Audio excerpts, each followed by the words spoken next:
শক্ত কোনো কর্মসূচি দেওয়া যাবে না। আমরা কাপড়ে কাপড় পরে পুরোটাই কর্মসূচি দিয়েও কিন্তু আমরা পুলিশের সাথে মারামারি করে মারি খেয়েছি। যদি আমাদের এই কর্মসূচি বাস্তবায়ন মানে এমপিওর ঘোষণাটা না হয়, তাহলে 7 তারিখে ঢাকা আসবো, আমরা ডুয়া ড্রাই কর্মসূচি আবার চালু করবো কাপড়ে কাপড় নিয়ে।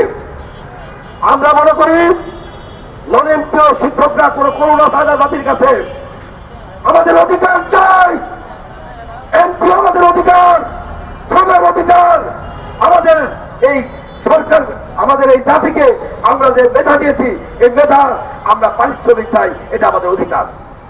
আমি একটা স্লোগান দিয়ে শেষ করব, কেউ খাবে কেউ খাবে না, কেউ খাবে কেউ খাবে না, কেউ খাবে কেউ খাবে না, এক দফা এক দাবি, এক দফা